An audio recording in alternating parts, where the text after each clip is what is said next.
Programme में दोबारा खुशामदीद ख्वाहिशात। अमेरिका की तरफ से जमहूरियत के आलमी दिन पर आज पाकिस्तान को एक और गैर जमहूरी पैगाम बल्कि धमकी दे दी गई। अमेरिका के वजीर दिफा लियोन पेंटा ने सहाफियों के जरिए पाकिस्तान को पैगाम दिया कि काबुल में मंगल के रोज डिप्लोमेटिक इनक्लेव पर पाकिस्तानी तालिबान ने हमला किया था। इन तालिबान का ताल्लुक हक्कानी नेटवर्क के साथ था। हम कई बार पाकिस्तान से हक्कानी नेटवर्क के खिलाफ कार्रवाई की दरख्वास्त कर चुके हैं, लेकिन पाकिस्तान कार्रवाई में नाकाम हो गया। चुनाचे अमेरिका अब हक्कानी नेटवर्क के खिलाफ खुद कार्रवाई करेगा। लियोन पेंटा ने यह बयान वाशिंगटन से सैन फ्रांसिस्को जाते हुए फौजी तैयारे में दिया था। ये अमेरिका की तरफ से पाकिस्तान को जंग की खुली धमकी है, क्योंकि अमेरिका का कहना है कि जलालुद्दीन हक्कानी शमाली वजीरिस्तान में रपोश हैं। ये यहां से अफगानिस्तान में अमेरिका और नेटो फोर्सेस के खिलाफ कार्रवाई कर रहे हैं और पाकिस्तान इन्हें कंट्रोल करने में नाकाम रहा है। अमेरिकी मीडिया का दावा है हक्कानी नेटवर्क के पास करीबन 5000 मुजाहिदीन हैं और ये शमाली वजीरिस्तान से अफगानिस्तान में कार्रवाइयां करते हैं। लियोन पेंटा की इस धमकी के बाद पेंटागन ने भी पाकिस्तान पर यह इल्जाम लगा दिया कि डॉक्टर एमल जवाहिरी भी पाकिस्तान में मौजूद हैं। अमेरिका का दावा है कि डॉक्टर जवाहिरी ने 11 सितंबर को जो वीडियो पैगाम जारी किया था उसमें वही मवाद इस्तेमाल किया गया जो एबटाबाद में उसामा बिन लादेन की रिहाइशगाह से मिला था। जबकि पेंटागन के इस इल्जाम से कबल अमेरिका का न्यूज नेटवर्क NBC ने दावा किया कि डॉक्टर एमल जवाहिरी पाकिस्तान छोड़ चुके हैं। NBC के मुताबिक डॉक्टर एमन इस वक्त यमन या सोमालिया में हैं।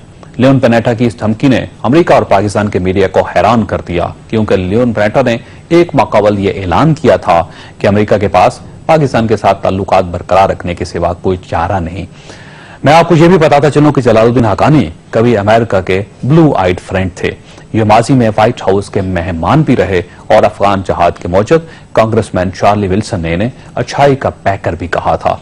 लेकिन आज वही अमेरिका और उस अमेरिका के वजीर दिफा जलालुद्दीन हक्कानी का बहाना बनाकर अपने सबसे बड़े इत्तेहादी को जंग की धमकी दे रहे हैं। मुबस्सिरीन का ख्याल है अमेरिका इस किस्म के जवाब बनाकर पाकिस्तान में उसामा बिन लादेन जैसा एक और ऑपरेशन लॉन्च करना चाहता है। हमारे साथ इस वक्त तहरीक इंसाफ के चेयरमैन इमरान खान मौजूद हैं। हम इनसे पूछेंगे कि अमेरिका इस धमकी से क्या हासिल करना चाहता है, क्योंकि पेंटा के ख्यालात के बाद भारतीय वजीर दाखिला चिदंबरम ने भी ये कह दिया है कि पाकिस्तान और अफगानिस्तान दोनों दहशतगर्दी का महवर हैं और ये इंडिया को नुकसान पहुंचा रहे हैं। खान साहब, ये बताइए अमेरिकन करना क्या चाह रहे हैं? ये तो एक नई धमकी आ गई पाकिस्तान के लिए अमेरिका की तरफ से। असल में जी अफगानिस्तान में वो जंग हार रहे हैं। जनरल्स ने और जनरल पेट्रियस ने ये ओबामा को कहा कि हम सर्ज करें। सर्ज का मतलब 30,000 और हम फौजी हमें भेजें और हम ये जंग जीत जाएंगे, जिस तरह हम इराक में जीत गए। इन्होंने सर्ज की और उसके बाद उसामा को जब मारा इन्होंने, तो इन्होंने सब ने कहा कि हम कामयाब हो गए हैं। लेकिन मई से अब तक जितनी ज्यादा शिद्दत से अफगानिस्तान में लोग मारे गए हैं, नेटो की कैजुअल्टीज हुई हैं, वो अवाम को कह रहे थे हम जंग जीत गए हैं, और इस साल सबसे ज्यादा वायलेंस हुआ अफगानिस्तान में। तो असल में जो सर्ज फेल हुई है, अब उसका सारा नजला गिरने लगा पाकिस्तान पे। यानी ये कहने की कोशिश कर रहे हैं कि वो 5000 जो हक्कानी के पास तालिबान होंगे, जो कहते हैं वजीरिस्तान में, मुझे नहीं पता, उसकी वजह से 1,40,000 नेटो के जो फौजी आज अफगानिस्तान में है वो इसलिए फेल हो रहे हैं, ये 5000 की वजह से। और हमारी बदकिस्मती यह है, या कोई लीडरशिप नहीं है, कोई बोलने वाला नहीं है, कोई इतना कहने वाला नहीं है कि जनाब इस मुल्क ने 35,000 लोग मरवा चुका है आपकी जंग में। $70 अरब का आवाम को नुकसान हो चुका है। $20 अरब टोटल आपसे हमारा है जो उड़ गया स्विस बैंकों में और लोगों की जेबों में। हम अवाम ने इतनी बड़ी कुर्बानी दी है, और अब ये कह रहे हैं कि अगर आप नहीं जाएंगे नॉर्थ वजीरिस्तान में तो हम चले जाएंगे। अगर ये चले गए तो वो भी समझेंगे कि पाकिस्तान आगे। आपको उसामा के बाद आपको पता कि कितना इस मुल्क में गुस्सा था कि इतनी कुर्बानियों के बाद भी हमारी सॉवरेंटी वायलेशन, हमारी फौज को नहीं ट्रस्ट, हमें बुरा भला कह रहे हैं। तो ये जो आज स्टेज, ये जो पेंटा की स्टेटमेंट है, इस नजर से देखी जाए। तो ये खान साहब ये बताइए कि अगर फर्ज करें कि वो एक नया ऑपरेशन लॉन्च कर देते हैं पाकिस्तान में, जैसे कि उसामा बिन लादेन के खिलाफ उन्होंने एबटाबाद में किया था, तो उस वक्त पाकिस्तान की स्ट्रेटजी क्या होनी चाहिए? हमें क्या करना चाहिए? क्योंकि पिछले चंद दिनों से मुसलसल अमेरिकन मीडिया में ये खबरें आ रही हैं कि doctor Ayman al Zawahiri Pakistan के किसी इलाके में है। तो यूं महसूस होता है कि पाकिस्तान को दोबारा सर्कल किया जा रहा है और यहाँ पे कोई एक नया ऑपरेशन लॉन्च करना चाह रहा है अमेरिकन। जावेद साहब, अगर तो उन्होंने ऑपरेशन लॉन्च किया تو ملک میں ایک تو شدید اینٹی امریکنزم بڑھنی ہے. جتنی زیادہ اینٹی امریکنزم ہے اتنا ہی آسان ہے جو بھی ان کے خلاف لڑ رہے ہیں, القاعدہ ہے, طالبان ہیں, جو بھی ہیں, ان کے لیے لوگوں کو ریکروٹ کرنا آسان ہو جائے گا, اور زیادہ لوگ جائیں گے ان کے ساتھ مل جائیں گے. جو پاکستان کو سمجھنے کی چیز ہے, پاکستانیوں کو, جو بڑی دیر سے میں کوشش کر رہا ہوں, نہیں سمجھ آ رہی.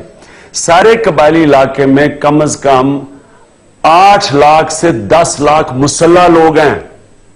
یعنی کہ 8 لاکھ سے 10 لاکھ کے وہ لوگ ہیں جن سب کو بندوق چلانی آتی ہے, جسمانی طور پہ تکڑے ہیں. آپ ان کو اگر اپنے ساتھ لے لیں گے اور تو ہم وہ جو اصل دہشت گرد ہیں ان سے جنگ جیت سکتے ہیں. اگر ہم ان کو ان کی طرف دھکیلتے رہیں گے جو ہم کر رہے ہیں, کولیٹرل ڈیمیج سے, بمباری سے, ڈرون سے, ہیلی کاپٹر گن شپ سے, یہ جنگ کبھی ختم ہی نہیں ہونی. وہ اس طرف جاتے رہیں گے, وہ لڑتے رہیں گے اور ہمارے سے بدلہ لیتے رہیں گے. ادھر ہم مریں گے, ادھر وہ مریں گے. اب امریکہ جو کرنے جا رہا ہے, اگر تو وہ اصل میں زور لگا رہے ہیں پاکستانی فوج پہ کہ تم جاؤ. اب اگر پاکستانی فوج چلی گئی وہاں تو اس کا کیا نتیجہ ہوگا؟ پہلے پاکستان کے شہروں میں اور خودکش حملے ہوں گے. ابھی جو تھوڑا سا لگتا ہے کہ چیزیں رکی ہوئی ہیں یہ پھر سے بڑھ جائیں گی. وہ وہاں سے نکلیں گے, کدھر جائیں گے؟ شہروں میں آ جائیں گے. مجھے خطرہ یہ ہے کہ اگر وہ وہاں جاتے ہیں تو ہماری فوج کے اوپر کتنا پریشر پڑے گا کہ جناب آپ کے اوپر ہم نے اتنا پیٹ کاٹ کے آپ کو پالا ہوا ہے, تو یہ آگے ہمارے لوگوں کو مار رہے ہیں. تو فوج کا سوچیں اس کے اوپر کیا گزرے گی. کیا پاکستانی فوج یہ ایکسپٹ کرے گی کہ باہر سے لوگ آ کے ان کے لوگوں کو مار رہے ہیں؟ کیا اگر امریکی آگے کولیٹرل ڈیمیج کریں گے ہمارے, جس میں پاکستانی مریں گے, تو کیا ری ایکشن ہوگا سارے قبائلی علاقے میں؟ جو بھی میں آپ بات کر رہا ہوں کہ جو مسلح لوگ ہیں ہمارے, جو اپنے قبائلی ہیں, یہ اور جا کے لڑیں گے, یہ بھی ان سے لڑنے کے لیے تیار ہو جائیں گے. جو نہیں بھی لڑ رہا ہے وہ بھی تیار ہو جائیں گے لڑنے کے لیے. اور ہماری اپنی فوج کے اوپر کیا پریشر گزرے گا اور اس کے کیا شکل دکھانے کے قابل رہ جائے گی. تو آپ کو پتہ ہے مئی 2 میں کتنا عوام میں غصہ تھا کہ ہم اس قابل بھی نہیں تھے کہ وہاں سے آگے مار کے چلے گئے. اس لیے اس کے بڑے کانسیکوینسز ہیں. ہمارے پاس بدقسمتی سے کوئی لیڈرشپ ہی نہیں ہے. یہ لیڈر ہے ہی نہیں ہے, غلام بیٹھے ہوئے اوپر. تو ہمیں انکار کرنا چاہیے کہ ہم امریکن کو اجازت نہیں دیں گے کسی قسم کے آپریشن. دیکھیں, اگر تو یہاں لیڈر ہو جاوے تو وہ کم از کم امریکنوں کو بتائیں کہ آپ خود تو بات کر رہے ہیں طالبان سے, آپ خود ان کی منتیں کر رہے ہیں ہمارے سے بات کرو. وہ امریکنوں کو کہہ رہے, امریکنوں نے ان کو تقریباً, میں نے تو ابھی پڑھا تھا, آفس کھولنے کی اجازت دے دی ہے کہ اپنے آفیسز کھول لے طالبان. تو ان سے نیگوشیٹ کر رہے ہیں اور ہمیں کہہ رہے ہیں کہ مارو یہاں. یعنی ہماری کوئی لیڈرشپ کو.